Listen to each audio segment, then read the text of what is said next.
PM Modi कहते हैं, नारी शक्ति का सशक्तिकरण हमारी सरकार की सर्वोच्च प्राथमिकता है। बाबा विश्वनाथ की नगरी में माताओं और बहनों से यह जानकर बेहद संतोष हुआ कि गिर गाय मिलने से उनके जीवन में काफी बदलाव आया। देखिए पीएम मोदी इस मुलाकात में क्या कहा, आइए सुनते हैं।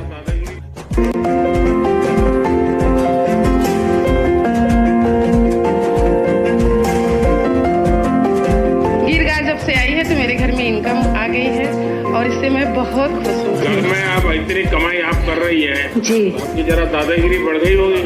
फिर ऐसा तो नहीं होगा मोदी जी ने घर में झगड़ा करवा दिया। आप तो बड़ा स्टार्टअप चलाती हो। सब दुखों की एक दवा गिर गाय। बहुत बहुत धन्यवाद सर कि आज हमको, जिसकी हमकी अनुभूति भी नहीं थी कि सर आपसे हम मुलाकात कर सकते हैं, आप हम बहनों को यहाँ बुलाएं और आपसे तो गाय मिली उसका आनंद नहीं है सर। गाय के ही सौजन्य से तो सर हम यहाँ पर आए हैं। और सर गिर गाय मिलने से सर हम तो आत्मनिर्भर तो हुए ही हैं सर। उसके साथ साथ सर हमारी संस्कृति का भी विकास हुआ है। अच्छा, आप में से किसी को विचार आया कि अपनी गाय के साथ सेल्फी ले? जी सर, हम लोग लिए हैं। ले लिए हैं? जी सर हमारे बच्चे ना जाते हैं, उनसे अपनी बातें शेयर करते हैं, उसको सहलाते हैं, उसके गले मतलब मिल जाते हैं। आपने हमें गिर गाय दिया, इसके लिए आपको बहुत बहुत धन्यवाद। हमारी गिर गाय साहब रोज लगभग 17 से 18 केजी दूध देती है। 18 केजी? अच्छा, हमारा गुजरात में मैंने नियम बनाया था कि किसी पुरुष को पैसे मत दो दूध के। अच्छा। महिला को सीधा मिलना चाहिए। यहाँ शुरू किया कि नहीं किया? देखिए मैं आज बोल करके जा रहा हूँ, अभी आपके अकाउंट में दूध का पैसा महिलाओं के अकाउंट में ही जाएगा, किसी पुरुष के अकाउंट में नहीं जाएगा। फिर ऐसा तो नहीं होगा मोदी जी ने घर में झगड़ा करवा दिया। और सर जी जो बोनस का पैसा आता है, मैं उससे गोबर खरीदती हूँ और बर्मिंग खाद का। अच्छा, वो काम शुरू किए हैं? जी सर जी, बर्मिंग खाद बनाती हूँ। हमारी बर्मिंग खाद जो है महीने का लगभग 40 से 50 कुंटल जो है तैयार होता है, उसे मैं मार्केट में सेल करती हूँ। अरे वाह, आप तो बड़ा स्टार्टअप चलाती हो। गिर गाय जो पाँव पड़ा है बहुत ही शुभ है। उनके आने से उनकी गिर गाय आने से 14 साल के बाद हमारे यहाँ बछड़ी हुई, जिन्हें हम प्यार से हनी बनी कहते हैं। हमारे में काफी गाय के साथ भी जुड़ गए। जी सर मेरे पास कोई गाय नहीं थी और मेरे पास पहली गिर गाय आई और इसके पहले मैं बहुत सर परेशान भी रहती थी। मेरे यहाँ पारिवारिक आर्थिक तंगी भी चलती थी, आए दिन मेरे घर में दुर्घटनाएं होती थी। अब ऐसा कुछ नहीं है सर, सब गौ माता के आशीर्वाद से सब अच्छा हो रहा है सर, इसलिए मैं आपका आभार व्यक्त करना चाहती हूँ। कितना दूध मिलता है और कितना कमाई होती है? महीने का सर आ जाता है 8 से 9 हजार रुपए। पहले कितना मिलता था? कुछ नहीं था सर, पहले कुछ था ही नहीं तो मिलेगा कहाँ से? घर में आप इतनी कमाई आप कर रही हैं जी, आपकी जरा दादागिरी बढ़ गई होगी। अब महिलाओं को जो आप सशक्तिकरण की ओर ले जा रहे हैं सर, तो उसके लिए भी मैं आपकी थैंकफुल हूँ। अब जो गिर गाय है बहुत अच्छी है, मतलब परिवार की फैमिली मेंबर बन गई है। जी, परिवार की फैमिली नंबर बन गया। और मेरे जो दादाजी हैं, मतलब उनको 2 बेटे हैं, और बोलते हैं कि मेरे 3 बेटे हैं जो कि एक गिर गाय दिए हैं दूध खाने के लिए हमें।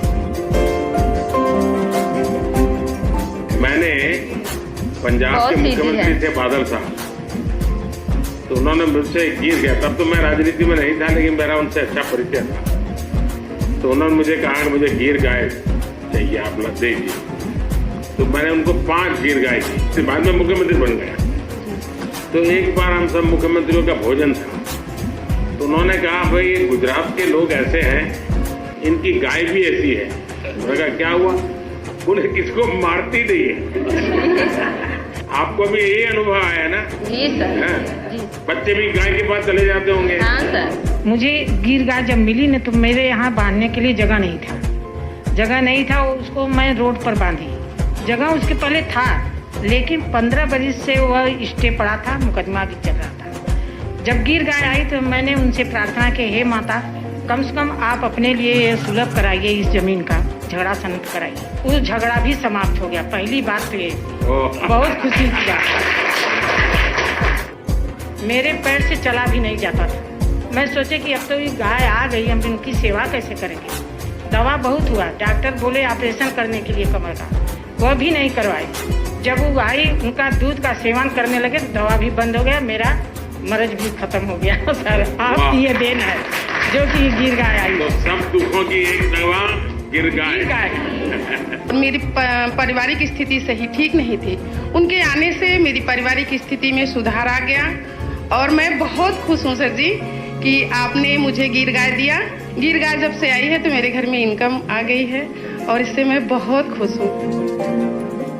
आपको मालूम है, सरकार एक मुंह पका खुर पका बीमारी होती है, उसके वैक्सीनेशन के लिए सरकार पैसे खर्च करती है। ये डेयरी भी करती है, तो वो वैक्सीनेशन रेगुलर करवाना चाहिए। करवाएंगे? चलिए। जब से वो गिर गाय आई है तो अच्छा दूध भी उसका है और बच्चे डरते भी नहीं हैं और ये उसका दूध और घी दोनों ही बहुत पौष्टिक है। जैसे पैरों में दर्द या कैल्शियम की कमी होती थी तो ये बहुत अच्छा था। और पहले हम लोग गांव में दूध देते थे तो बाल्टा वाला 25 या 26 रुपए लीटर देता था, लेकिन हम लोग बनास डेयरी में देते हैं तो ये 42 या 45 रुपए तक जाता है। तो इससे क्या हुआ, मेरी आमदनी बढ़ गई। हमने एक गाय और रख ली है। ये गांव में और लोगों के बीच में बातचीत हो रही है अभी? जी जी बिल्कुल। लोगों को अच्छा लग रहा है कुछ? जी, मोदी जी अच्छा काम कर रहे हैं जी, बहुत अच्छा। और सबसे बड़ी बात ये है सर, ये माताओं का आशीर्वाद रहेगा मोदी जी को। चलिए, मुझे बहुत अच्छा लगा आप सबसे मिलकर के बात करने का मौका मिला।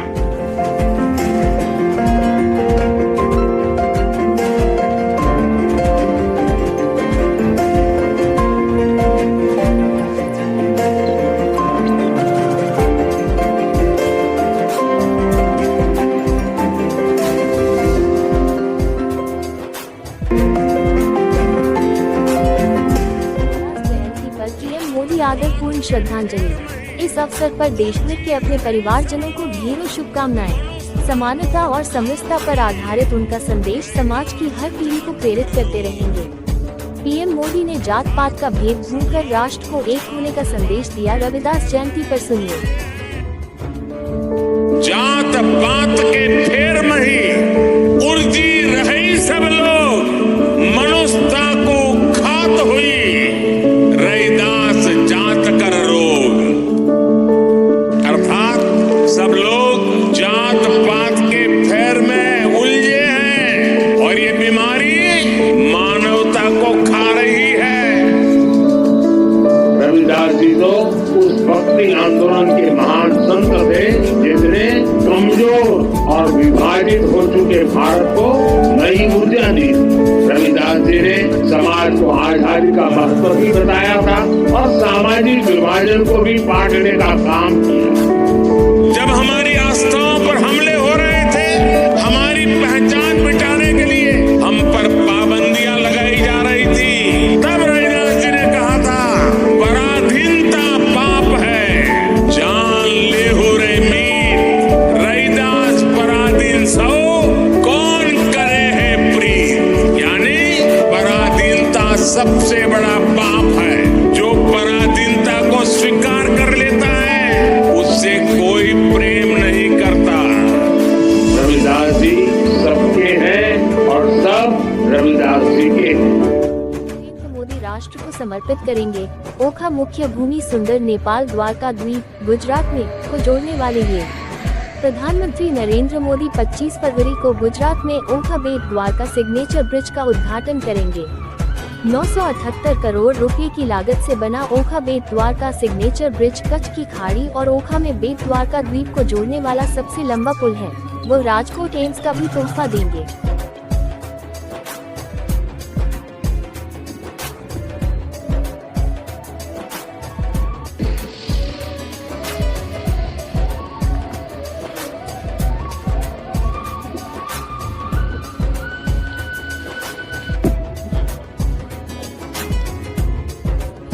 एक्सपो में DRDO ने प्रदर्शित की माउंटेड बंदूकें। रेगिस्तान पहाड़ों में करेगी भारत की रक्षा। रक्षा अनुसंधान और विकास संगठन DRDO ने पुणे में अपने स्वदेशी रूप से विकसित 155 millimetre 52 calibre mounted gun system MGS का प्रदर्शन किया। DRDO के अनुसार MGS एक truck mounted artillery gun system है जिसे रेगिस्तानी, पहाड़ी और ऊंचाई वाले इलाकों में तैनात किया जा सकता है।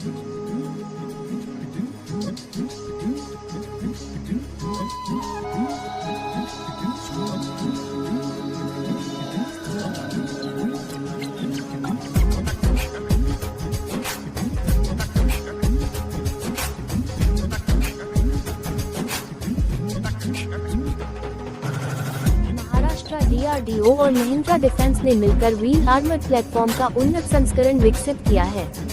DRDO के वैज्ञानिक नीलेश पटेल कहते हैं, यह वाहन 2 पीढ़ी का प्लेटफॉर्म है जिसमें मल्टी रोल क्षमता है। हमने परीक्षण किया है और इसने भूमि और जल गतिशीलता दोनों परीक्षणों में अच्छा प्रदर्शन किया है। ये हल्का है और बढ़े हुए बैलिस्टिक संरक्षण के साथ कॉम्पैक्ट है। यह अन्य सभी अंतर्राष्ट्रीय समान प्रणालियों की तुलना में बहुत अच्छी तरह से हो सकता है और यह कई पहलुओं में उनसे बेहतर है। विशेष रूप से अमेरिका के स्ट्राइकर बख्तरबंद वाहन, यह वाहन मंच महिंद्रा डिफेंस के सहयोग से निर्मित है।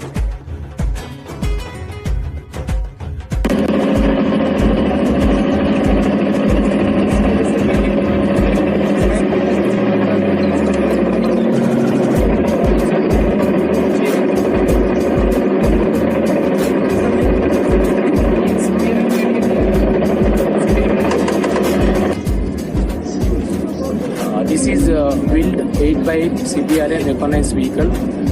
This vehicle is designed and developed by PRD, that is one of the lab of DRDO at Ahmednagar, Maharashtra. This vehicle platform is a second generation platform. It is having multi-role capability. That means we can use the vehicle platform for a variety of roles. Like right now it is CBRN mode. Similarly, we can use the same vehicle for ICV role, that is infantry combat vehicle. Then armored personal carrier APC role we can utilize, and many more others. Maharashtra summer 2 के दृश्य रूसी R-27 air to air missile का उपयोग करके भारतीय वायुसेना द्वारा विकसित एक स्वदेशी रूप से विकसित वायु रक्षा प्रणाली।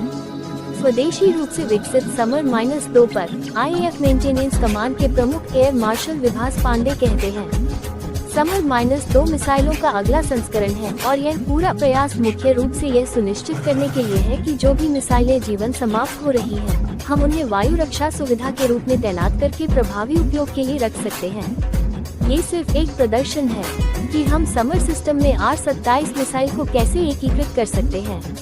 ये भारतीय वायुसेना का एक क्षमता प्रदर्शन है कि अपनी बुद्धि और क्षमता के भीतर उद्योग के सहयोग से हम एक सिस्टम इन हाउस विकसित कर सकते हैं और भविष्य में हम ये सुनिश्चित करने के लिए किसी अन्य मिसाइल को भी एकीकृत कर पाएंगे कि हमारी वायु रक्षा प्रणाली मजबूत और मजबूत हो जाती है।